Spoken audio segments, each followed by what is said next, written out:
وقال الله تبارك وتعالى في شان حبيب في عظمته النبي الكريم العظيم في شان حبيبه إن الله وملائكته يصلون على النبي يا أيها الذين آمنوا صلوا عليه وسلموا تسليما اللهم صل على محمد وعلى آل محمد وبارك وسلم صلاة وسلام عليك يا رسول الله صلاة وسلام عليك يا حبيب الله.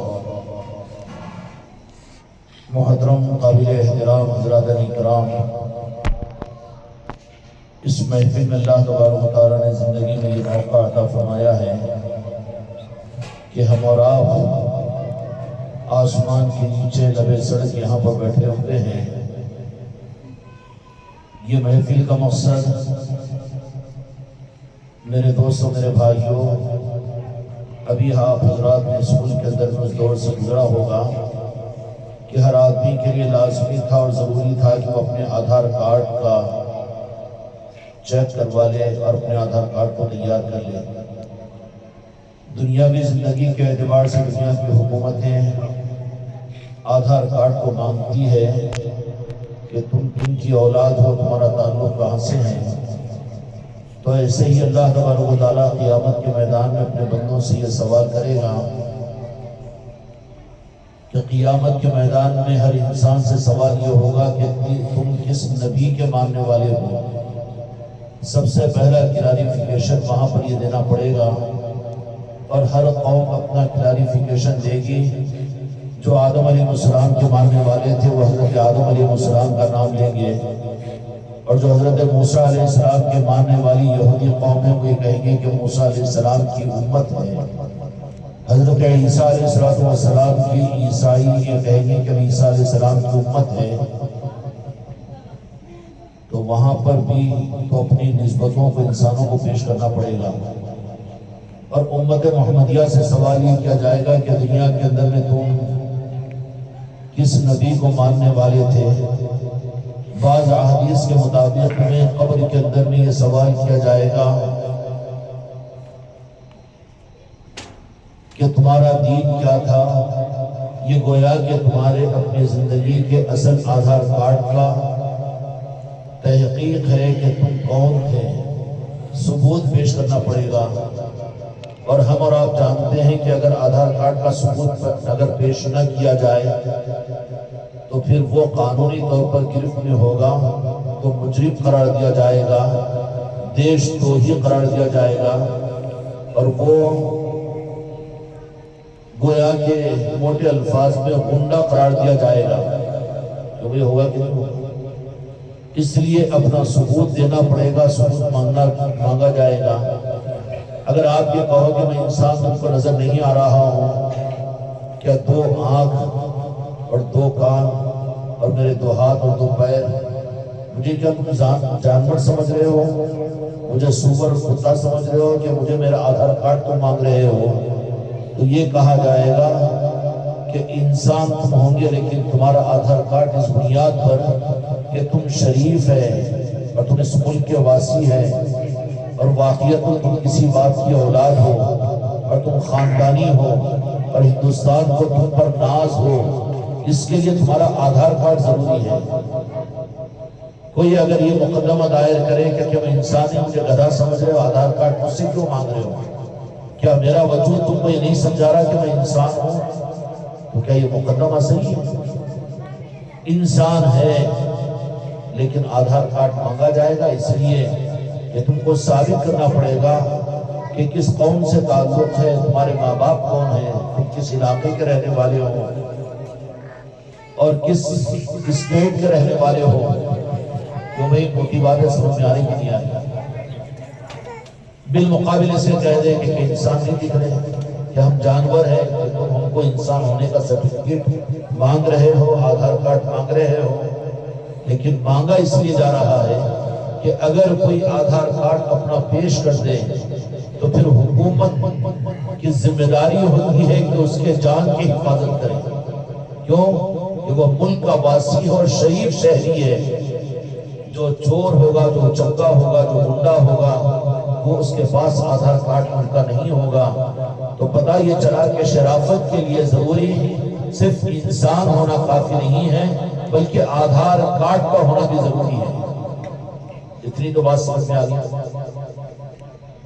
اب یہ بحث بیکار ہوگی، جاہل کیوں ہوگی کہ نہیں ہم انسان ہیں کافی ہے، ہم گدھے اور سور نہیں ہیں، کتے نہیں ہیں۔ ارے بابا تو انسان ہے، اس لیے تو تیرا آدھار کارڈ مانگا جا رہا ہے۔ انسان ہے کہ ہے، دکھ رہا ہے ہمیں تو کہ انسان بات کر رہا ہے، لیکن تیری شرافت کا تقاضا یہ ہے کہ تو انسان ہے لیکن کس قوم کا، تو انسان ہے لیکن کس ماں باپ کا بیٹا ہے، تو انسان ہے کس اسٹیٹ کا رہنے والا ہے۔ اگر یہ چیز آدھار کارڈ کے ذریعے سے یہ پیش نہیں کرے گا تو ڈاؤٹ فل کینڈیڈیٹ کے در میں آ جائے گا، قانون اور حکومت کی نگاہ کے در میں وہ مجرم اور غنڈہ اور بےہودہ انسان قرار دیا جائے گا۔ اتنی بات تو سمجھ میں آ گئی۔ قیامت کے میدان میں اللہ تبارک و تعالیٰ بھی فرماتے ہیں قرآن پاک کے اندر میں کہ ہر ایک اپنے رہبروں اپنے سرپرستوں کے ساتھ جنت میں جائے گا، سردار سامنے ہوں گے اور ان سرداروں کے پیچھے وہ جنت میں جائے گا۔ گروہ کی شکل کے اندر میں گروہ کے جو سردار ہوں گے، یہ نہیں ہوگا کہ تم جنت میں چلے جاؤ، تم جنت میں چلے جاؤ، 15ویں صدی والے تم جنت میں چلے جاؤ، یا پھر اس سے آگے کہ تم یہ جماعت والے تم چلے جاؤ، تم یہ طبقے والے تم چلے جاؤ، تم خانقاہ والے تم چلے جاؤ، یہ نہیں ہوگا۔ بلکہ وہاں پر ایک کلیریفیکیشن دینا پڑے گا کہ میرے ماں باپ اور پھر میرا اسلام اور میرا دین جن واسطوں سے مجھ تک پہنچا اور میں جن کی نسبتوں کو لیا ہوا ہوں، پورا وہاں پر تحقیق کیا جائے گا۔ جیسے دنیا کے آدھار کارڈ کے اندر میں اس کے ماں باپ کی تحقیق کی جاتی ہے، اس کا برتھ ڈے معلوم کیا جاتا ہے، برتھ ایئر معلوم کیا جاتا ہے، اور آگے اور یہ کہا گیا تھا کہ باپ دادا کا برتھ سرٹیفکیٹ بھی پیش کرو، جو ناممکن ہے۔ سمجھ آ رہی نا بات؟ دنیا کے حالات سے اللہ چاہتا ہے کہ تم آسانی کے ساتھ میں حق کے حالات کو پہچانو۔ موجودہ زمانے کے اندر ہندوستان والوں کے لیے اگرچہ کہ یہ انسان ہے، دکھ رہا ہے، لیکن اس کے باوجود وہ ضروری ہوتا ہے کہ اپنے آدھار کارڈ کا ثبوت پیش کرے تاکہ ان کی شرافت کی سند کو دی جائے، اور وہ رخ پلٹانا شروع کر دے کہ جاہل ہو کہ تم انسان سمجھ کر بھی کیا مجھے کتا اور سور سمجھ رہے ہو، تو پھر کیا سمجھ میں آئے گا؟ یہ جو آدھار کارڈ پیش نہیں کر رہا ہے اور اپنے انسان ہونے کا ثبوت نہیں بلکہ تیری شرافت کا ثبوت آدھار کارڈ ہے۔ انسانوں کا، جانوروں کا آدھار کارڈ ہے نہیں ہے نا؟ انسانوں کے لیے آدھار کارڈ ہوتا ہے۔ کیا آدھار کارڈ صرف مسلمانوں کے لیے اور برادران وطن کے لیے نہیں ہے؟ ہر انسان کے لیے اس کے شرافت کی سند کے لیے آدھار کارڈ ہوتا ہے کہ تو کہاں کا ہے، کب پیدا ہوا ہے، کس علاقے کے اندر پیدا ہوا ہے، کس ماں باپ کا بیٹا ہے، تیرا شجرہ نسب کیا ہے۔ اس کے لیے ایسے ہی قیامت کے میدان کے اندر میں اللہ تبارک و تعالیٰ تمہارا میرا روحانی آدھار کارڈ پوچھے گا، تیاری کرو اس کے لیے۔ یہ دنیا کے قانون NRC اور یہ چیزیں اتنی زیادہ مشکل نہیں ہے، لیکن خدا غفلت سے مسلمانوں کو اپنے کرم سے بچا لے اور نادانی کے راستوں سے اپنے کرم سے بچا لے۔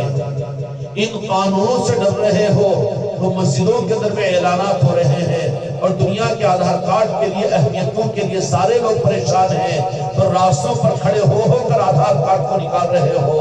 نئی سیوا کے اوپر کھڑے ہوئے عورتیں بھی ہیں، بچے بھی ہیں، برقعے والے بھی ہیں، برادران وطن بھی ہیں، ہر ایک اپنے آدھار کارڈ کی فکر میں ہے کہ ہے نا انسان تو ہے نہیں ہے، لیکن شریف ہے، اس کے سند کے لیے آدھار کارڈ ضروری ہے۔ اور تمہاری شرافت کا ثبوت کیا ہوگا؟ تمہاری قابلیت، تمہاری پڑھائی کہ میں IAS پڑھا ہوا ہوں، میں ایڈوکیٹ ہوں، میں ڈاکٹر ہوں، اور میں یہ ہوں، میں MP ہوں، میں MLA ہوں، اور میں PM ہوں، نہیں چلے گا۔ آدھار کارڈ تیری شرافت کی سند ہوگی۔ آدھار کارڈ ہے تو سب قبول، آدھار کارڈ نہیں ہے تو PM صاحب تم بھی اس ملک کے اندر میں نہیں رہ سکتے۔ سمجھ میں آ گئی؟ اس سے بڑی بات تو کچھ نہیں۔ ملک کا صدر بھی ہے، اس کو بھی آدھار کارڈ کا کلیریفیکیشن ضروری ہے۔ ایک کسان ہے، اس کو بھی آدھار کارڈ کا کلیریفیکیشن ضروری ہے۔ ایک جاہل ہے، ایک پڑھا لکھا ہے، ایک مزدور ہے، ایک سیٹھ ہے، سب کو ضروری ہے کہ نہیں؟ کیوں؟ تیری شرافت کی سند ہے، اور جس کے پاس میں آدھار کارڈ نہیں ہوگا وہ ڈاؤٹ فل کینڈیڈیٹ کے اندر میں آ جائے گا، وہ دیش دروہی اور غنڈہ اور ملک کو نقصان پہنچانے والا اور دستور کے خلاف چلنے والا غنڈہ قرار دیا جائے گا۔ اور جو ثابت نہ کر سکے اس کا انجام کیا ہوگا؟ اس کا انجام، اس کی سزا ہوگی، اس کو سلاخوں کے لیے پہنچایا جائے۔ بالکل صحیح قانون ہے، لیکن خدا کرے کہ اس آدھار کارڈ سے زیادہ ہم کو اور آپ کو اس کی توفیق عطا فرما دے، یہ رخ سمجھ میں آ جائے۔ جیسے آدھار کارڈ اس لیے ہوتا ہے کہ تم اپنی نسل اور اپنی قوم کے اعتبار سے شریف بنے اور شریف ثابت ہو تو آدھار کارڈ ملتا ہے، ایسے ہی قیامت کے میدان میں اللہ تبارک و تعالیٰ سوال کرے گا کہ تم کس نبی کے ماننے والے ہو، اور کس نبی سے تمہارا تعلق ہو، اور کس نبی سے تعلق ہو۔ ہم کہیں گے کہ وہاں پر دو جہاں کے مالک، ان کا ہم کلمہ پڑھنے والے حضرت محمد مصطفیٰ صلی اللہ علیہ وسلم کہہ دیں گے، چھٹی نہیں ہو جائے گی۔ اس کے بعد میں کہا جائے گا کہ یہ کلمہ تم کو کہاں سے ملا؟ اے ہندوستان والوں، اے میرے بھائیوں، میری بہنوں، جن کے کانوں تک یہ آواز پہنچے، آج فیصلہ کرو، آج فیصلہ کرو۔ ہم یہ کہہ دیں کہ ہم دو جہاں کے مالک کا کلمہ پڑھنے والے ہم امتی ہے، تو تم 15ویں صدی میں پیدا ہوئے تھے، اور وہ میرے آقا تو مکہ مکرمہ کے اندر میں، مدینہ منورہ کے اندر میں، لیکن تمہارا نسبی سلسلہ روحانیت اور ایمان کا کیسے ثابت ہوگا کہ مدینے والوں کے تم غلام ہیں؟ وہاں چلے گا میں اپنے آپ کو تبلیغی کہوں، وہاں چلے گا میں اپنے آپ کو حماقت میں بڑا پیر کہوں، وہاں چلے گا دیوبندیت، وہاں چلے گی بریلویت، وہاں چلے گی میرے علم کی ٹکراری، اور وہاں چلے گا میرا بیان؟ نہیں ہے اس نبی کی امتی، لیکن وہ نبی کی امتی کا ہونے کا اعزاز تم کو کیسے ملا ہے؟ شریف نہیں قرار دیے جاؤ گے جب تک تم ثبوت نہ پیش کرو گے کہ ایمان ہم کو ان سے ملا ہے۔ ہوگا کہ نہیں ہوگا؟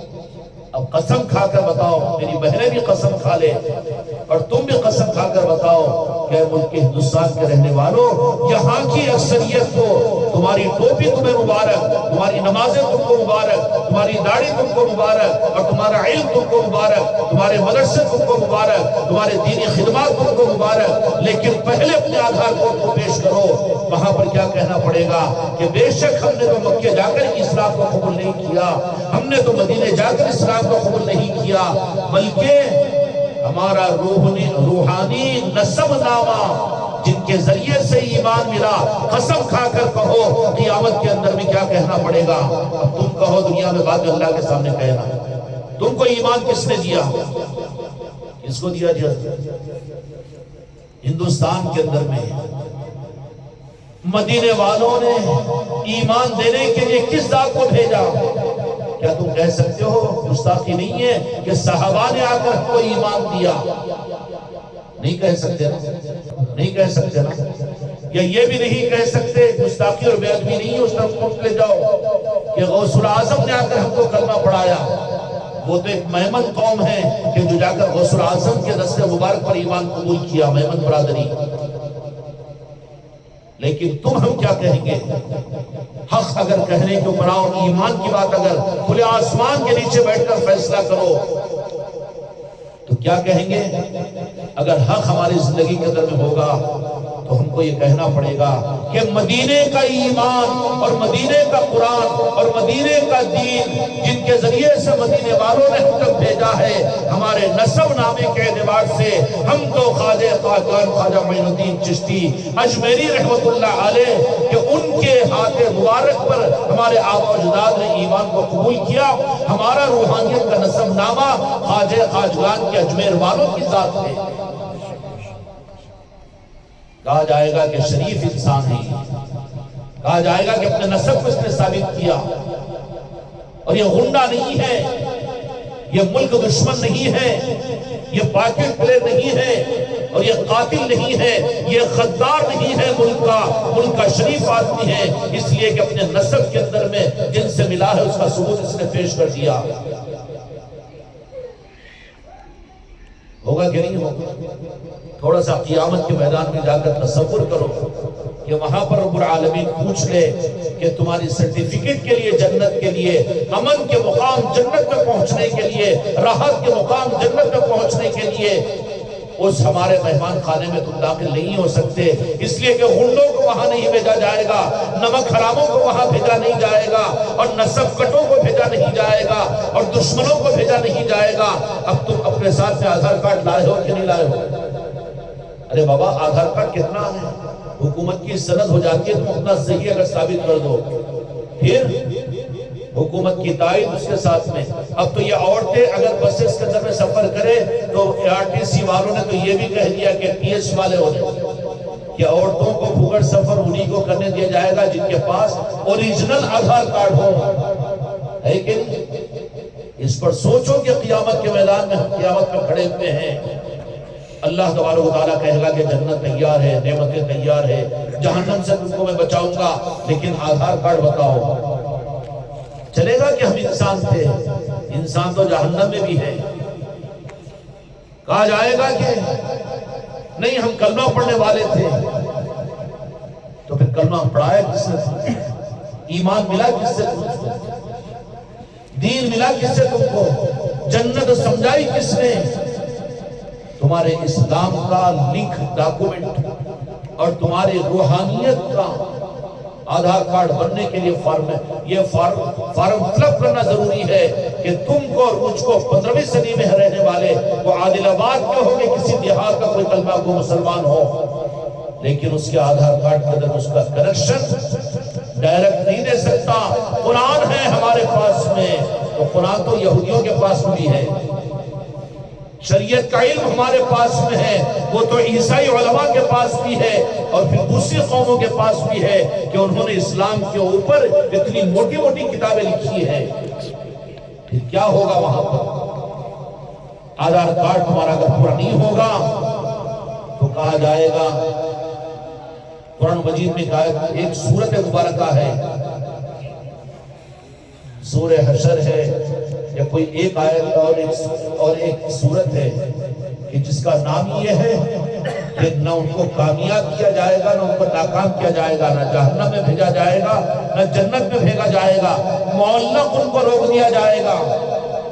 کیا کیا جائے گا؟ معلق روک دیا جائے گا۔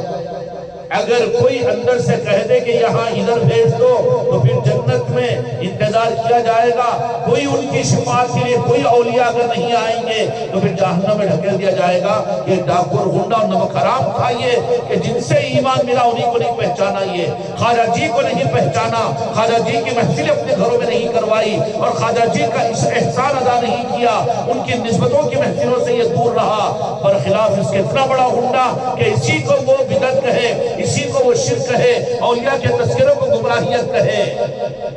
100-150 سال کے مولویوں کے نظام کو، 100-150 سال کے یہ علماء کے نظام کو، 100-150 سال 200 سال کے دیوبند اور بریلوی کو لے کر کام نہیں آئے گا، تیرا آدھار کارڈ بن نہیں سکتا۔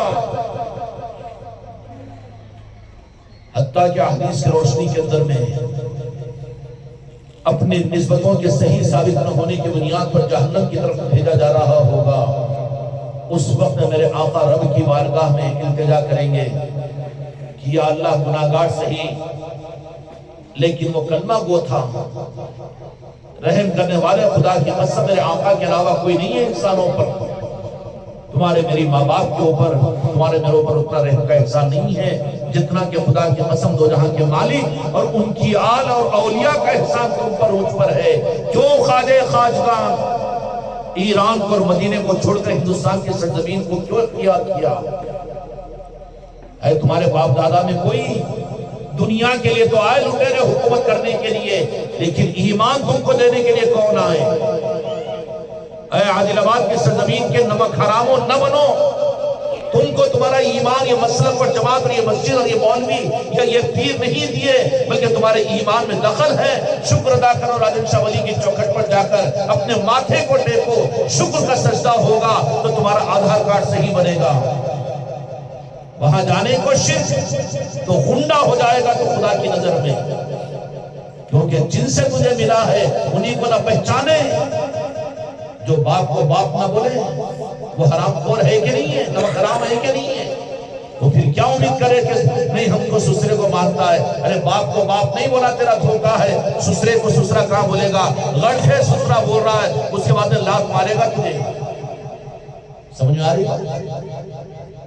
کیوں آیا سمرقند سے نکل کر آئے سرکار راجن شاہ ولی؟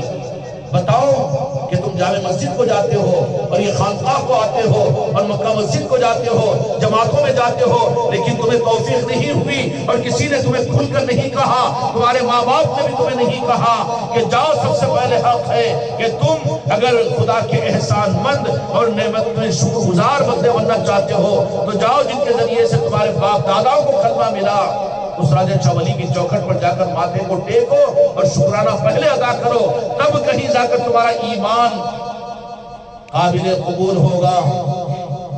اور پھر بات وہاں سے آگے بڑھتی چلی جائے گی اور بات 800 سال پہلے پہنچے گی، تو پھر ماننا پڑے گا کہ سلطان الدین خواجہ خواجہ خواجہ معین الدین چشتی اجمیری رحمت اللہ علیہ کون ہے؟ راس مدینے والوں نے بھیجا۔ کنہوں نے بھیجا؟ مدینے والوں نے۔ اب ایک سوال کرتا ہوں میں، جتنے یہاں پر سن رہے ہیں اور وہ جو واٹس ایپ کے ذریعے سے پوری دنیا میں لوگ سنیں گے ان سے، کہ اگر تم کو اگر یہ معلوم ہو، تمہارے پاس بھی اللہ آ جائے کہ راس مدینہ منورہ سے کوئی امانت تمہارے پاس میں آئی ہے، تو عظمت اور تقدس کے ذریعے اس کا دیدار کرنے کو تو دل چاہے گا، چاہے گا کہ نہیں چاہے گا؟ جب ملی ہوئی مدینے کی نسبت کی چیزوں کو یہ حج کو جانے والے، عمرے کو جانے والے جو کھجور اور زمزم تم کو بھیجتے ہیں، تو کوئی مسلمان تو ایسا نہیں ہوگا کہ لائٹ لے لو رد و بازو، زمزم کو ہٹاؤ بسلری لاؤ اور پھر پیڑے کو لاؤ، یہ کھجور کو ہٹاؤ، کوئی بدنصیب مسلمان تو نہیں ہوگا بولنے والا۔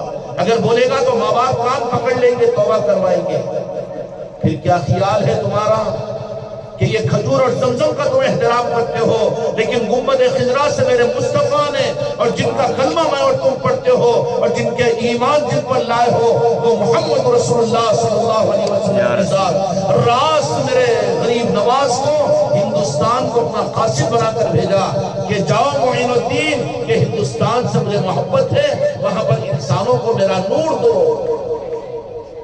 اور آج تک اجمیر جا نہیں سکے، حیدرآباد کو گئے، آگرہ کو گئے، بمبئی کو گھومنے گئے اور میسوری کو گئے، بنگلور کو گئے، لیکن بدنصیب ہے وہ مسلمان کہ دنیا کے چکر تو کاٹے اور پوری دنیا میں تو جائے، لیکن ہندوستان کا مسلمان بدنصیب کا ایک کلک اس کے پیشانی پر قیامت میں لگا ہوا ہوگا کہ جو مالک ہندوستان قاصد رسول خواجہ معین الدین چشتی اجمیری جو میرے مصطفیٰ نے مدینے سے راس حکم دے کر بھیجا تھا، ان کی بارگاہ میں نہ جائے اور ان کے در پر نہ جا سکے۔ اس لیے میرے بچوں کو یہ مسلک و جماعت کی بات مت سمجھو، خانقاہ کی کوئی مسلک و جماعت نہیں، بلکہ وہ حق ہے جو محمد رسول اللہ صلی اللہ علیہ وسلم نے امت کو عطا فرمایا۔ سمجھ میں آ رہی؟ سیدھی سیدھی بات ہے۔ قیامت کے میدان میں میرے مصطفیٰ اپنے ان گناہگار اور جہنم کا فیصلہ جن کے لیے رب کر چکا ہوگا، اچھا رب کے فیصلے پر بھی میرے مصطفیٰ بچانے کے راستے نکالیں گے، لیکن وہاں پر میرے آقا خود رب نہیں بنیں گے، میرے آقا ہے وہ، رحم کریں گے، رب کے سامنے سجدہ کر دیں گے اور امت کی شفاعت کا اللہ سے سوال کریں گے۔ یہ نہیں کہ آج اللہ کی نہیں چلے گی میری چلے گی، میرے آقا نہیں فرمائیں گے، باقی اللہ یہ کہے گا کہ میرے محبوب وَلَسَوْفَ يُعْطِيكَ فَتَرْضَىٰ کہ تم وہ ہو کہ میں تم کو راضی کروں گا، کہ جب تک تم راضی نہ ہو جائے اس وقت تک میں راضی کرنا بند نہیں کروں گا۔ یہ مقام ہے مقام مصطفیٰ کا۔ تو جب دیکھیں گے کلمہ پڑھنے والے گناہگار، مجرم، خطاکار دیش دو ہی ہوں گے، آدھار کارڈ جن کا ڈاؤٹ فل ہو جائے گا، ریڈ مارک لگ جائے گا. سمجھ میں آ رہی کہ نہیں بات؟ آسان بات سمجھا رہا ہوں. اب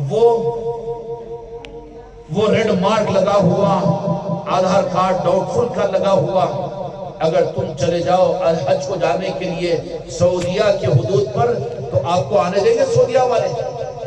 چل یہ تو ہنڈا ہے، کائن کام ہوگا، چل نکل. اس کے دیش والوں نے اس کو ڈاؤٹ کر دیا ہے، چل یہاں پر میرا موقع نہیں ہے، چل نکل باہر. ہنڈا یہ تو کیا کرے گا؟ یہ ہنڈا ڈاؤٹ فل کینڈیڈیٹ ہے کہ نہیں ہے؟ اے مسلمانان ہندوستان، آج فیصلہ کرو کہ قیامت کے میدان میں کہیں ریڈ مارک لگا کر ڈاؤٹ فلوں کی طرف تم کو مجھ کو نہ ڈال دیا جائے. کوئی ملک اپنے ملک میں آنے نہیں دے گا اس کو. ایک راستہ نکلے گا کہ بہت التجا کرے، تو ایک آپشن کیا ہوگا کہ ٹھیک ہے وزیر خارجہ جو ہوتے ہیں نا ملک کے، وہ وزیر خارجہ وزیر داخلہ سے رابطہ کروائے گا. وزیر داخلہ ہوتا ہے، اگر وہ کلیریفیکیشن دے دیں تو پھر ہو سکتا ہے کہ اس کے لیے کوئی گنجائش نکل جائے. ہوگا کہ نہیں ہوگا؟ ایسے ہی اپنے بدعملیوں کی وجہ سے اولیاء کو کہیں کہ یہ شرک و بدعت ہے، مت جاؤ. اپنی عمل، اپنی نماز، اپنی آخرت، اپنا قرآن اور سب کچھ ڈاؤٹ فل میں آ گیا ہے اس کا معاملہ. پھر کیا ہوگا کہ ایسے ہی ایک طبقہ اپنے گناہوں کی وجہ سے، بدعقیدیوں کی وجہ سے اولیاء کو نظر انداز کرنے اور پنجتن پاک کے ساتھ میں ان کی محبتوں کے بجائے قرآن ہونے کے بعد پنجتن پاک کیوں؟ دین اور شریعت اصل ہے، یہ اولیاء کی نسبتوں کی محفلیں کیوں؟ جو اس طرح کے عقیدے بن گئے ہیں اور بنا دیے جاتے ہیں، تو پھر وہ قیامت کے میدان میں اپنی بدعقیدیوں کی وجہ سے کیا کریں گے؟ اللہ ان کو جہنم میں ڈال دے گا. جاتے ہوئے میرے آقا کہیں گے کہ یا اللہ کچھ نہ کچھ صحیح، لیکن اپنے غرض اور اپنی دنیا کے مفاد کے لیے کلمہ تو پڑھتے تھے. وہ کہا کہ پھر کیا؟ آخری ایک چیز ان کی احتیاط، ان کے بچاؤ کے لیے آخری لاسٹ سٹیپ پر اور بالکل آخری وسیلہ اور بالکل آخری وجہ، یوں سمجھ لو کہ یہ آکسیجن ہوگی کہ آخری جب لگا دیا جاتا ہے وینٹیلیٹر کے اوپر، تو سانس کی مدد کرنے کے لیے وینٹیلیٹر پر آکسیجن لگایا جاتا ہے. ایسا وقت ہوگا جہنم میں جا رہے ہوں گے، درمیان میں رب العالمین سے میرے مصطفیٰ کہیں گے کہ ایک چانس دے دیجئے، ایک موقع دے دیجئے. تو ڈوبتے کو تنکے کا سہارا مشہور ہے. وہ تنکے کا سہارا کیا ہوگا؟ کیونکہ سوالات تو پورے ہو چکے کہ کس قوم سے تھا، کس نبی کا ماننے والا تھا، کس دین و دھرم کا ماننے والا تھا، سب کچھ ہو گیا، سب میں ناکام. آخری جو سہارا دیا جائے گا، وہ سہارا میں آپ حضرات کو بتا دے رہا ہوں. اگر زندگی میں یہ چیز نہیں بتائی جاتی، چھپا کر اپنی دکانیں چلائی جا رہی ہے ہر جگہ، اپنے پیر پرستی، اپنے مدرسے، اپنی جماعتیں، اپنے مسلک، اور کسی کو واسطہ نہیں ہے کہ امت کی نجات کے لیے کوئی ان کو حق کا راستہ بتا دے اور وہ سہارے دے دے. کیا معاملہ ہوگا قیامت کے میدان میں کہ تیرے ایمان کا آدھار کارڈ اگر غریب نواز کی نسبت اس کے اندر میں نہیں ہے، اگر اولیاء کی محبت تیرے اندر میں نہیں ہے، تو پھر تو غنڈہ قرار دیا جائے گا وہاں پر کہ جن سے ایمان دیا ان سے نہیں لیا، تو چرا کر لے کر آیا ہے یہاں پر، تو غنڈہ ہے، اپنے ملک کا باغی ہے. مسئلہ الجھ جائے گا کہ نہیں الجھ جائے گا؟ الجھے گا کہ نہیں الجھے گا؟ یہ کوئی سنی جماعت والوں کا مسئلہ نہیں ہے، کوئی مسلک و جماعت والوں کا مسئلہ نہیں ہے. ہر ایک مسلمان کو اپنی نجات کے لیے ضروری ہے کہ وہ اولیاء سے محبت کرے، پنجتن پاک سے محبت کرے. نہیں ہم کلمہ پڑھتے ہیں محمد رسول اللہ کا، ہم محبت کرتے ہیں، وہ تو تیری غرض ہے. وہ نہیں کرے گا تو تجھے کافر بولیں گے. مسان گھاٹ میں جا کر تجھے جلائے گا، مسلمانوں کے قبرستانوں میں کہاں گایا جائے گا؟ وہ تیری مجبوری ہے. ان کی محبت کا ثبوت دینا ہے تو پنجتن پاک سے محبت کرنا پڑے گا.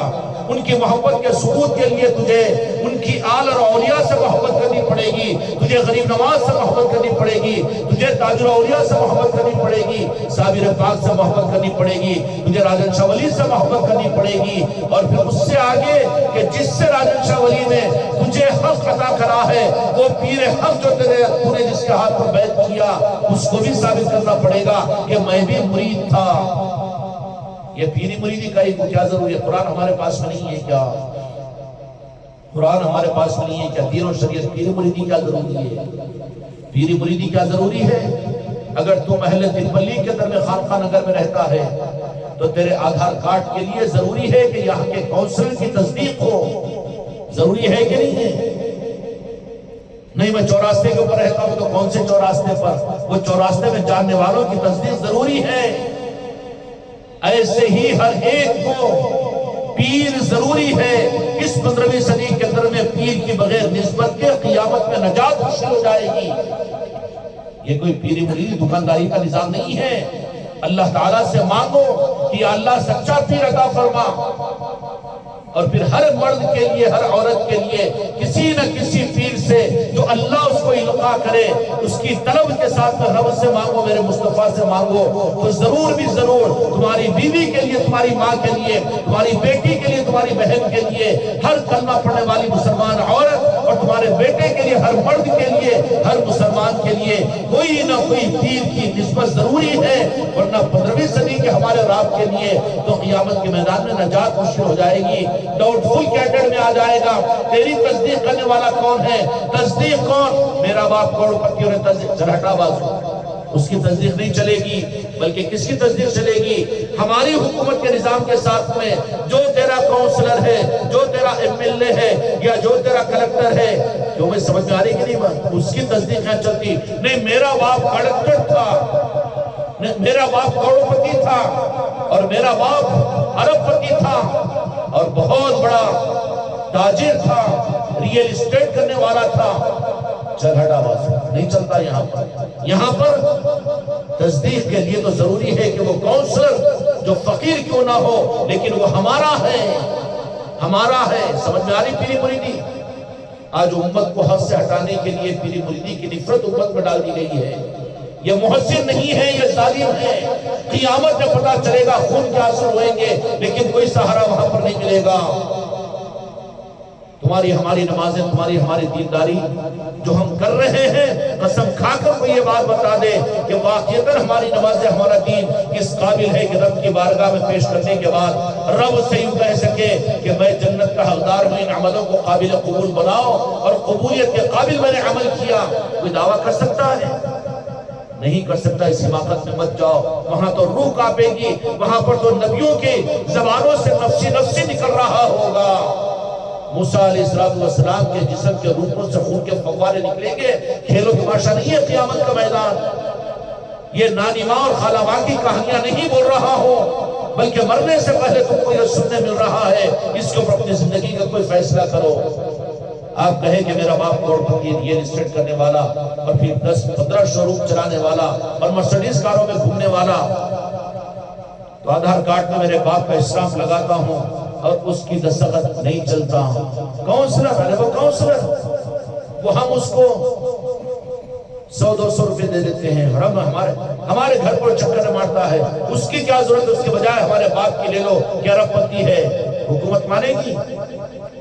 کہا جائے گا کہ نہیں، وہ ہمارا ہے، وہ تیرا باپ کروڑ پتی ہوگا نہیں چلے گا، بلکہ وہ جو غریب ہے لیکن ہم نے اس کو حکومت کا نمائندہ بنایا، اس کی دستخط چلے گی، آدھار کارڈ تیرا بنے گا۔ تو ایسے ہی میرے آقا دو جہاں کے مالک نے فرما دیا کہ میں قرآن تمہیں دے رہا ہوں، اور اہل بیت بھی تمہارے ساتھ اس قرآن کے ساتھ میں رہیں گے۔ اہل بیت سے مراد یہ پیری مریدی کا نظام ہے۔ وَابْتَغُوا إِلَيْهِ الْوَسِيلَةَ، اللہ نے قرآن مجید کے اندر میں فرمایا کہ رب تک پہنچنے کے لیے وسیلے کو تلاش کرو۔ یا اللہ وسیلہ کیا ہے؟ یہ پیران کامل کا وسیلہ ہے کہ وہ لنک ہوتے ہیں۔ خواجہ جی نے بابا قطب الدین بختیار کاکی کو تیار کیا، اور وہاں سے نکل کر بابا فرید الدین گنج شکر سے نکل کر صابر پاک محبوب الہی نظام الدین اولیاء، اور پھر ان اولیاء اکرام نے آگے بڑھ کر پھر اپنی نسبتیں، اپنی خلافتیں دے کر ہندوستان کے سارے اولیاء کو نہیں، دنیا کے اندر میں اولیاء کا نظام غوث پاک اور غریب نواز نے پھیلا دیا۔ اولیاء کی صورت میں کے آستانے قائم ہیں، اور یہ تو نظر آنے والے ہیں، لیکن قیامت تک حدیث پاک کے مطابق میں کہ امت کے اندر میں اہل بیت کا نظام رہے گا۔ تو کیا مطلب؟ یہی تو پیری مریدی ہے۔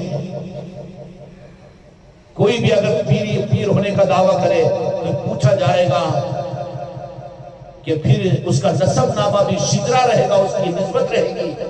اور پیر کامل کسی کو اپنی خلافت ادا کرتا ہے تو اس کو باضابطہ دستخط کے ساتھ میں خلافت نامہ دیتا ہے کہ نہیں دیتا؟ تو وہ رجسٹرڈ ہو جاتا ہے، اولیاء کی بارگاہوں سے قبول ہو جاتا ہے۔ اب وہ خود ایک سلسلے کے اعتبار سے اسسٹڈ اور معتبر بن جاتا ہے۔ اب اس کی بات بھی وہاں سنی جائے گی، وہ کونسلر کی بات اس لیے کہ ان کا نمائندہ ہے تو سنی جائے گی، آدھار کارڈ تو ضروری ہے۔ ایسے ہی پیر کامل کی بات سنی جائے گی کیونکہ وہ کنیکٹڈ ہوتا ہے، اس کے پیچھے نسبتیں ہوتی ہے، وہ بن باپ کی اولاد نہیں ہوتا، وہ پولٹری فارم کا مرغا نہیں ہوتا، وہ بیلر مرغی نہیں ہوتی کہ جس کے ماں کا بھی پتہ نہیں باپ کا بھی پتہ نہیں۔ وہ تو کہے گا کہ میں چشتیہ ہوں تو غریب نواز میرے آقا ہے۔ یہ زمانہ بیلر مرغیوں کا ہے، پوچھو اے مرغی بہت اچھی خوبصورت دکھ رہی ہے، سفید سفید اور 5 کلو کی ہے، تیری اماں کون تیرا بابا کون؟ کچھ بھی نہیں، اماں نہ بابا۔ ایسے ہی دین کے معاملات میں زندگی کی کوئی نسبت نہیں، میں ماں باپ کا بیٹا، اچھا ماں باپ کا بیٹا آگاہ ہے ممبروں کے اوپر پھدکنے والا، کل تک تو نالی میں سے ہاتھ پکڑ کر لے کر آ رہے ہیں اور آج ممبر پر آ کر کہہ رہا ہے کہ سب جہنمی اور سارے بدعتی سارے مشرک اور میں جنتی۔ اچھا یہ جنتی ہے، کدھر کا آیا؟ نہ اماں نہ بابا۔ کیوں کہ نسبت کہاں ہے؟ تو چشتی ہے کہ قادری ہے؟ اگر ہے تو معتبر ہے، نہیں ہے تو پھر تو پولٹری فارم کا مرغا ہے، کاٹ کے کھائے جانے کے قابل۔ بیلر مرغا ہے جو لائٹوں کی گرمی سے، مشینوں کی گرمی سے پیدا ہوا، وہ بچے نہیں نکال سکتا اور اس کو نہیں مانا جائے گا۔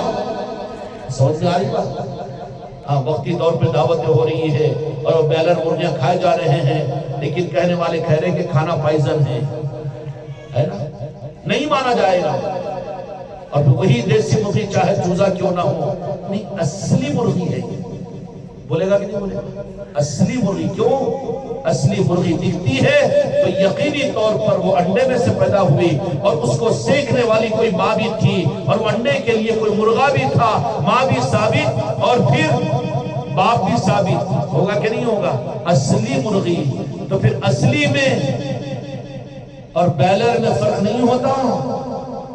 ایسے ہی عام طور پر جو دین کے نظام ہیں، اگر وہ غوث و خواجہ والے نہیں ہیں، وہ پنجتن پاک والے نہیں ہیں، تو بیلر مرغے ہیں جو گرمی سے نکلے ہیں وقت کے اوپر، پتہ نہیں کہ کب تک جئیں گے کب تک مر جائیں گے۔ کیوں کہ مسلک اور جماعتیں بنی ہیں، یہ 100-150 سال میں تو اتنے دیکھے، لیکن 1500 سال کے اندر بھی کتنی مسلک کی جماعتیں بنی ہیں، آج ہے کل کو نہیں رہیں گے۔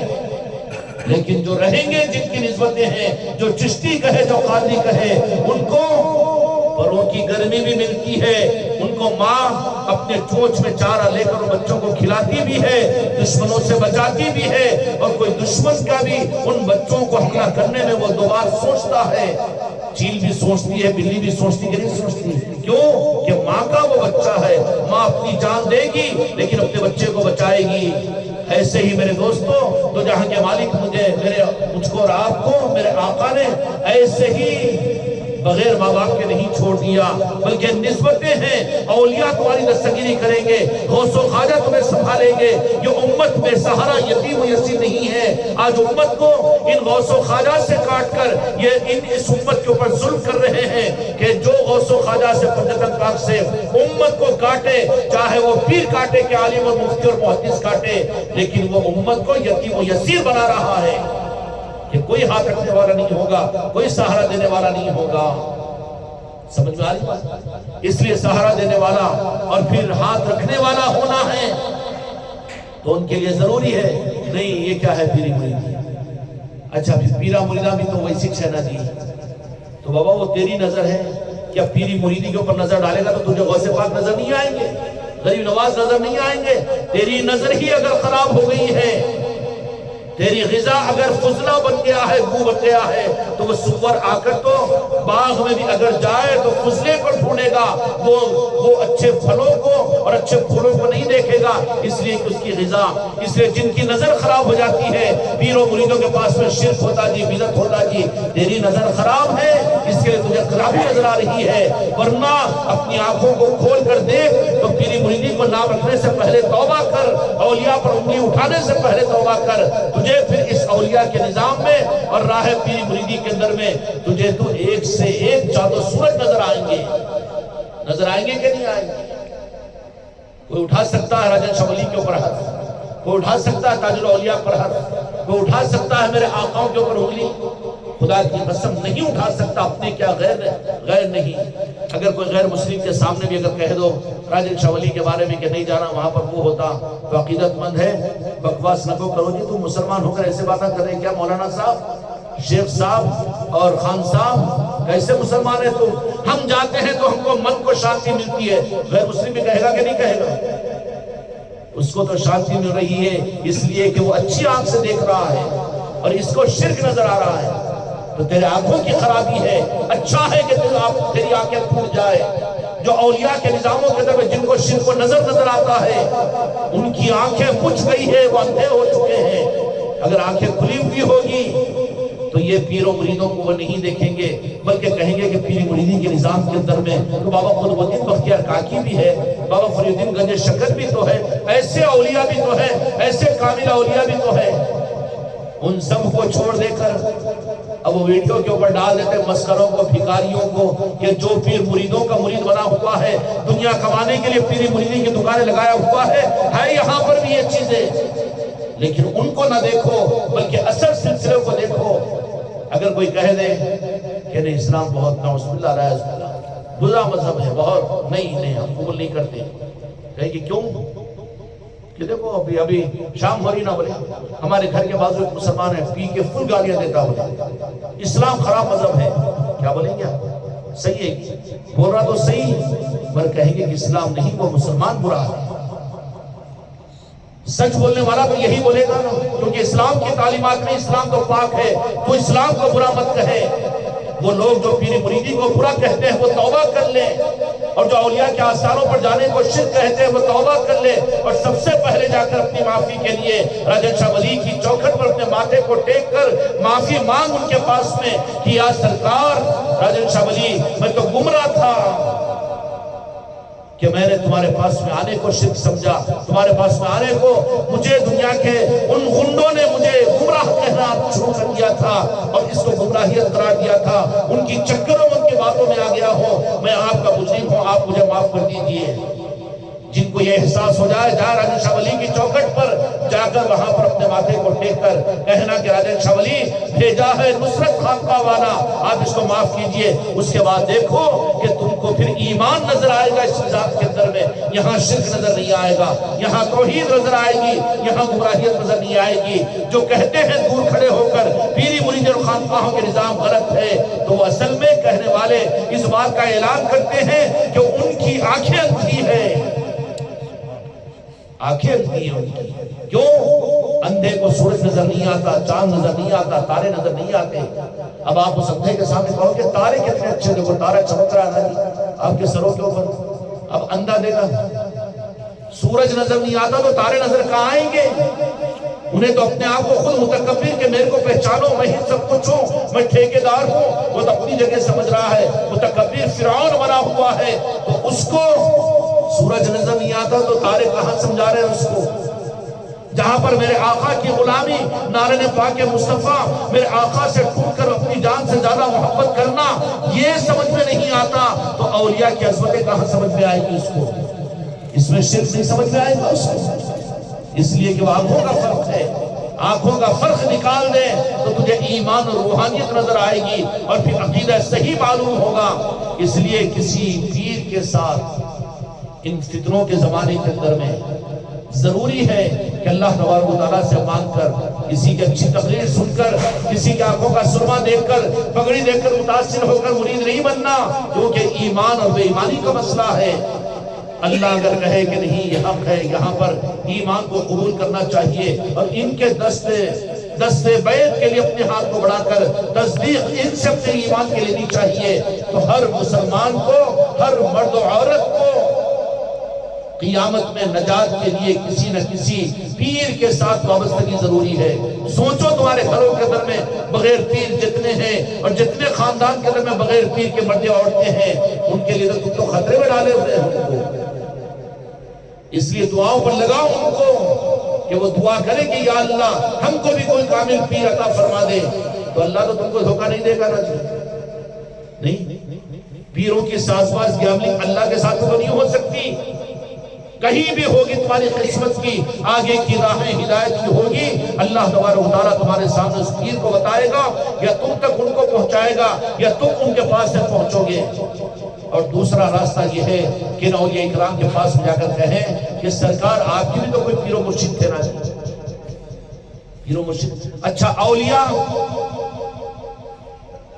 کوئی تو بھی جماعت میں کوئی تو مسلک میں غوث و خواجہ جیسا آج تک پیدا ہوا، کیا بتاؤ ہوئے کیا؟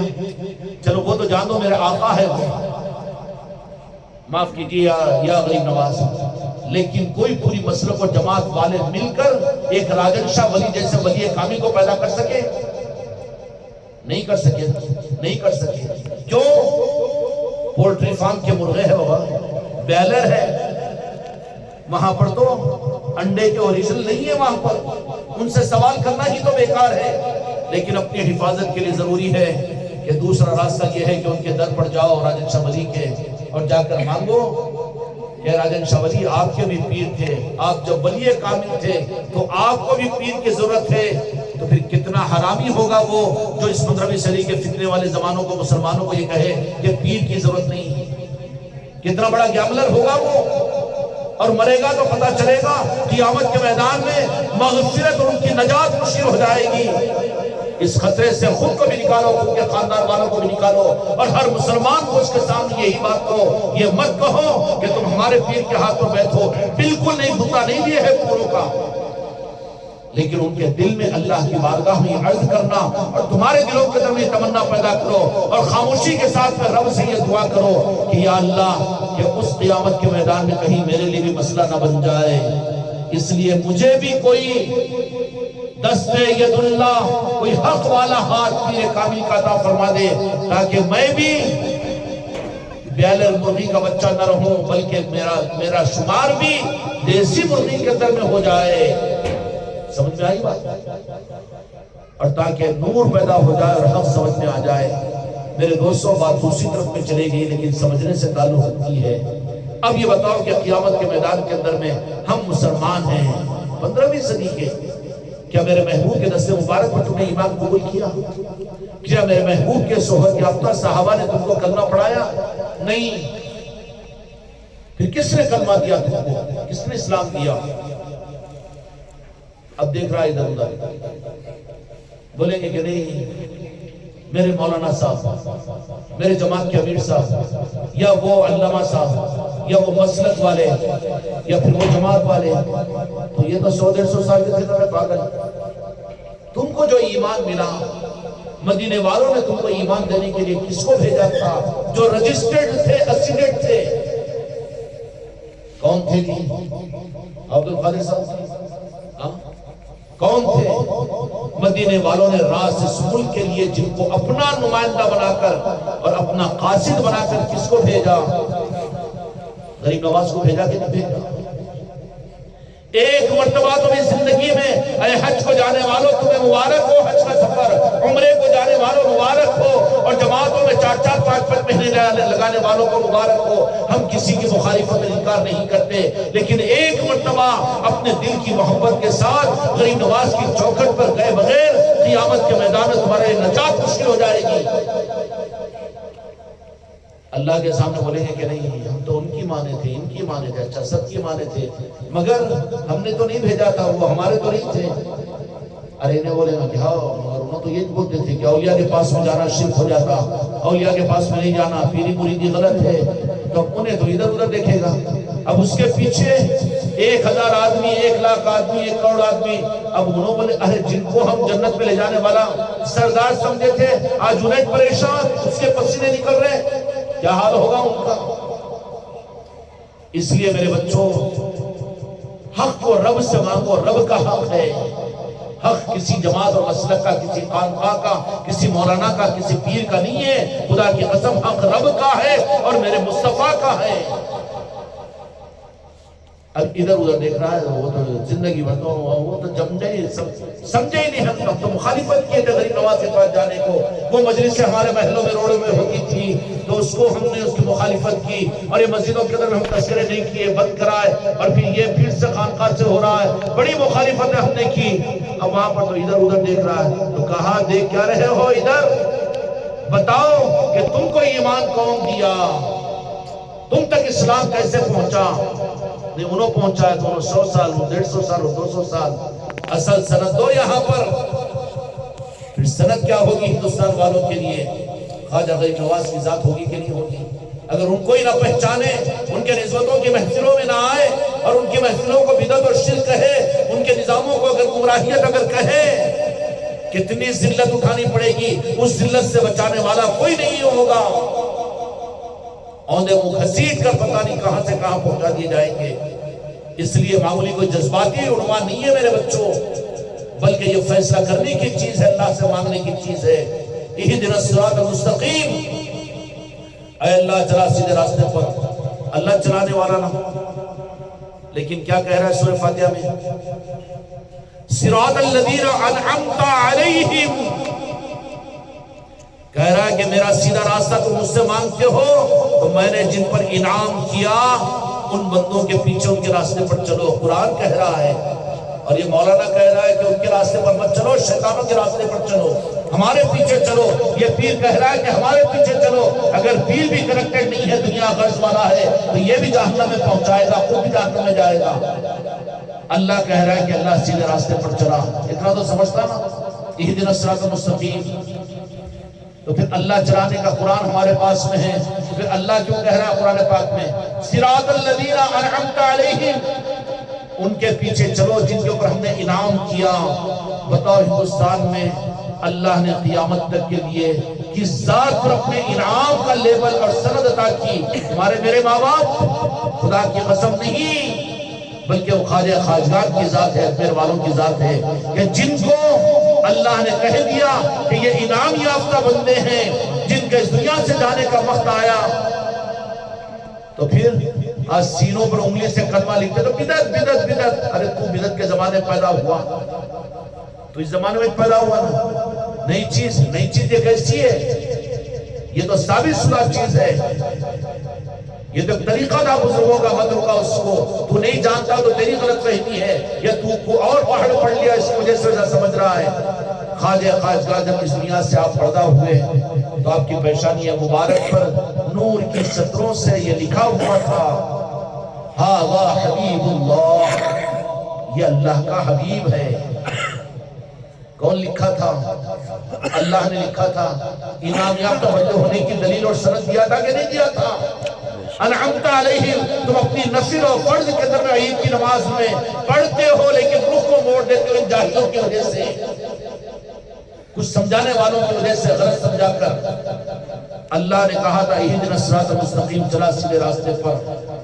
صراط الذین انعمت علیہم، ان کے راستے پر جس پر مولا تو نے انعام کیا۔ تو انعام کس پر کیا؟ انعام کی سند کس کے پاس میں ہے؟ کن کے پاس میں ہے؟ سلطان الہند خواجہ قائقبان جب اس دنیا سے پردہ ہوئے تو مورخین نے، مسلمانوں نے نہیں، مسلمانوں نے دیکھا بھی لکھا بھی، لیکن یہودیوں نے بھی اور راجپوتوں نے بھی اس روایت کو نقل کیا کہ بہت کھلے ہوئے نورانی الفاظ سے خواجہ خواجگان کے پیشانی مبارک پر یہ انعمت علیہم ہے۔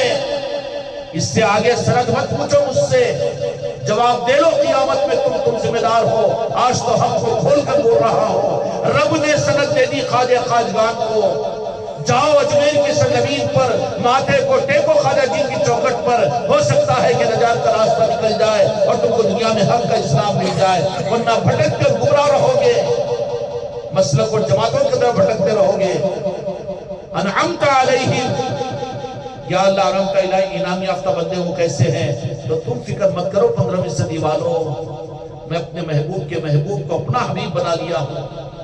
ھذا حبیب اللہ، نور کی صدر سے لکھا ہوا تھا خواجہ جی کے پیشانی مبارک پر، جو مٹا نہیں بلکہ چمکا ہے اور قیامت تک چمکتا رہے گا خدا کی قسم، اور قیامت کے میدان میں خدا کی قسم چشتیوں کو وہ نور اور وہ صدر نظر آئے گی جس سے پہچاننے کے لیے ہمارے آقا سلطان الہند غریب نواز کی ذات ہے۔ اور اس کے نیچے دوسری صدر کیا لکھی تھی معلوم ہے؟ کہاں سے معلوم رہتا؟ جلسوں میں گئے، اصلاح معاشرہ کے جلسوں میں گئے، مدرسوں کی اختتامی جلسوں میں گئے، بیانوں کو سننے کو گئے اور اجتماعات کے اندر میں گئے، مگر وہاں یہ کہاں سننے کو ملے گا؟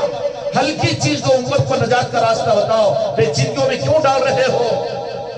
ھذا حبیب اللہ، اس کے نیچے نوری صدر سے لکھا ہوا تھا ماتا فی حب اللہ، یہ ہمارا محبوب ہے اور ہماری محبت میں ہمارے پاس سے ہم نے بلا لیا ہے۔ کیا کیوں اللہ تعالیٰ نے لکھا تھا؟ پوچھو نا رب سے، اس کی کیا ضرورت تھی؟ اچھا اس طرح کی کوئی سطر کوئی اور اولیاء کے بارے میں تاریخ میں ثابت نہیں، بلکہ بے ادبی اور گستاخی ہو جائے گی۔ جہاں ضرورت ہوتی ہے اللہ تعالیٰ ظاہر کرتا ہے نا جی۔ صحابہ کی پیشانیوں پر یہ سطر کا تاریخ میں کہیں واقعہ نہیں ملتا۔ عظمت صحابہ کی بڑی ہوئی ہے، اولیاء نہیں مانتے اس بات کو، نہیں چاہتے تو ان کے غلام کیا مانیں گے کہ صحابہ تو صحابہ ہے، تمام اولیاء مل کر ادنا ثانی کے مقام تک نہیں پہنچ سکتے، لیکن صحابہ کے لیے بھی ضرورت نہیں تھی، اس لیے کہ میرے مصطفیٰ نے ان کو نورانی سند عطا فرما دی کہ وہ میرے صحابہ کو کیا ضرورت تھی۔ لیکن یہ سند جو خواجہ خواجگان کو ہندوستان کی سرزمین پر ان کے دنیا سے پیدا ہونے کے اوپر جو پیشانی پر یہ دو نورانی سطر ہے جس کو سارے انسانوں نے دیکھا، یہ کیا تھا؟ انعمت علیہم والے ہیں یہ ہندوستان والوں کہ ہم نے اپنی امانت اپنے محبوب کی تمہیں عطا کی ہے، یہ سند ہے قیامت تک تمہارے لیے۔ شک مت آنے دو چشتیہ سلسلے میں، شک مت آنے دو اجمیر کے راستے میں، اور شک سے بچا لو اپنے آپ کو۔ غنڈہ گردی کے اندر اس سے کاٹنے کی کوشش کریں گے، پاکٹ مارنے والے تمہارا مال لوٹنے کی کوشش کریں گے، لیکن نہیں گھٹنا، نہیں رکنا، حق تک پہنچنا، اس لیے کہ اللہ نے سند عطا فرما دی۔ ھذا حبیب اللہ ماتا فی حب اللہ۔ سمجھ میں آئی بات؟ مولانا ابو الحسن علی ندوی نے بھی اس روایت کو نقل کیا ہے۔ جتنے دیوبند کے علماء ہیں جنہوں نے تاریخ لکھی ہے غریب نواز کی، انہوں نے اس بات کو نقل کیا ہے۔ سمجھ میں آ رہی بات؟ یہ کیوں دیا تھا اللہ تعالیٰ نے؟ ہم سوال کریں کہ اللہ تو صحابہ کی پیشانیوں پر نہیں لکھا اور کوئی اور لوگوں کے پاس میں نہیں، تو ہم کمزوروں کے لیے کہ قیامت تک ہم نے نور کی سند اجمیر کو بنایا ہے اور آستانِ غریب نواز کو بنا دیا ہے۔ انعمت علیہم اگر کہیں گے تو انعام یافتہ بندے ہونے کی سند اللہ نے عطا فرمائی تھی، یا پھر نعوذ باللہ لا یعوذ باللہ، نعوذ باللہ لا یعوذ باللہ، کیا خلفاء اور مریدین نے جا کے عرش سے لکھ دیا تھا ہوگا؟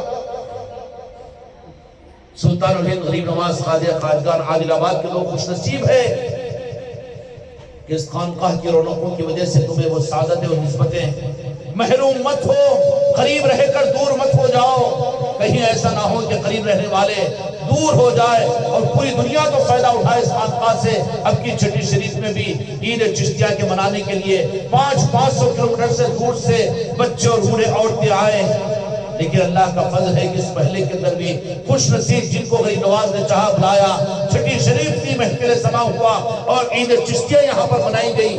ہوا کہ نہیں ہوا؟ تم کو تو تعارف ملا، ایمانداری سے بولو کہ خواجہ خواجگان کا تعارف ابھی تک عادل آباد کی سرزمین پر اس طرح سے ہوتا تھا؟ یہی نہیں بلکہ غریب نواز کا کرم ہے اے لوگوں اس زمانے کے لوگوں پر کہ گلی گلی اس طرح کی محفلیں ہو رہی ہیں۔ یہ میراث غریب نواز ہے جو تقسیم ہو رہی ہے۔ غریب نواز کی محبت کے دستر یہاں پر پہنچتے ہیں، وہ بریانی کا اور بغارے کھانے کا دستر کیا دستر ہے، کھائیں گے 2 گھنٹے کے بعد ختم ہو جائے گا، لیکن خدا کی قسم ان مجلسوں کے اندر میں جو پنجتن پاک کی اور اولیاء کی محبتوں کا دسترخوان بھیجتا ہے، یہ تمہاری قبر میں بھی نور کا ذریعہ بنے گا، میدان محشر کے اندر بھی نجات کا ذریعہ بن سکے گا۔ اب اللہ سے پوچھے کہ آپ نے کسی اور کی پریشانی پر نہیں لکھایا، لیکن خواجہ جی کی کیا خاصیت اور کیوں لکھایا؟ تو اللہ تبارک و تعالیٰ بھی یہی جواب دیں گے کہ ہم نے خواجہ جی کے وہ تو ہمارے ہی تھے، ہمارے محبوب کے، ضرورت نہیں تھی، لیکن ہندوستان کے اندر ایسے فتنہ پیدا ہونے والے تھے جس کا علم اللہ تبارک و تعالیٰ ہی کا علم تھا، اس کے لیے خدا نے اس علم کے انتظام کے لیے کہ چوکھٹ غریب نواز امت کو کاٹا جائے گا، بدعت و شرک کہا جائے گا، اس لیے تم ان نورانی سند کے الفاظ کو دیکھ کر اس چوکھٹ کی نورانیت سے اپنے رخ کو نہیں پھیرنا. تمہارا رخ ہندوستان کے مسلمانوں اگر غریب نواز کی طرف میں نہیں ہے تو تم دیش دوہی کے اندر میں شمار ہو جاؤ گے، اور تمہارا شمار نمک حراموں میں شمار ہو جائے گا، نافرمانوں میں شمار ہو جائے گا. نجات کے لیے راستہ نہیں ملے گا. اس لیے میرے دوستوں، میرے بھائیوں اور میرے عزیزوں، ایک تو چیز یہ کہ اولیاء کے آستانوں پر جانا ضروری ہے، اس کے بغیر قیامت کے میدان میں مشکل ہو جائے گا. اور دوسری بات یہ ہے کہ دعا کرو اپنے لیے بھی اور اپنے آل اولاد کے لیے بھی کہ وہ زبردستی پیر کی گیلری مت کراؤ کہ انہوں اچھے پیر انہوں اچھے پیر. یہ اپنا اپنا چوائس کا مسئلہ ہے، کیونکہ ایمان اور آخرت کا مسئلہ ہے. اندھے بن کر نہیں. مسور کی دال لیتے ہو تو اوریجنل ہے کہ نہیں دیکھتے ہیں کہ نہیں دیکھتے، کپڑا لیتے ہیں تو اچھا ہے کہ دیکھتے کہ نہیں دیکھتے. پھر پیر مریدی بھی دکانداری پر، ارے اولاد ہو جاتی ان کے پاس گئے تو کامہ بن جاتے ہیں، بیماری دور ہو جاتی، شیطان پلی چل جاتا. ارے یہ بنیاد ہے پیر مریدی کی؟ بالکل ہے، خدا کی قسم. پیر تو اللہ سے مانگو. قرآن مجید میں سورہ کہف میں اللہ تبارک و تعالیٰ فرماتا ہے کہ جن بندوں کو خدا حق دینا چاہتا ہے یا جن کے ساتھ میں اچھا ارادہ فرماتا ہے انہیں مرشدہ، ایک کامل مرشد کا ہاتھ اور نسبت عطا کرتا ہے. رب نے قرآن پاک میں فرمایا. سمجھ میں آئی بات؟ اس لیے کامل پیر کو مانگو، اور کوئی مسلمان بغیر پیر کے وابستہ کے بغیر نہ رہے، اس لیے کہ یہی نسبتیں ہوگی جو قیامت میں کام آئے گی. کیوں بھی ٹھیک ہے، کریں گے انشاءاللہ. ہاں یہ چیز ہے، اور یہ آپ لوگوں کی اور ہماری خوش قسمتی ہے کہ خیرات کے لیے گلیوں میں بٹ رہی ہے، راستوں پر بٹ رہی ہے. بدعقیدیوں کے اندھیروں کے اندر میں ایک یہ نور کی کرن کا نظام ہے. خدا اس خانقاہ کے اس نظام کو تا دم قیامت قائم و دائم فرمائے، اور اس نظاموں کی قدر کرنے والوں میں ہم سب کو شامل فرمائے. کریں گے نا انشاءاللہ. اللہ تعالی ہم سب کو عمل کی توفیق عطا فرمائے.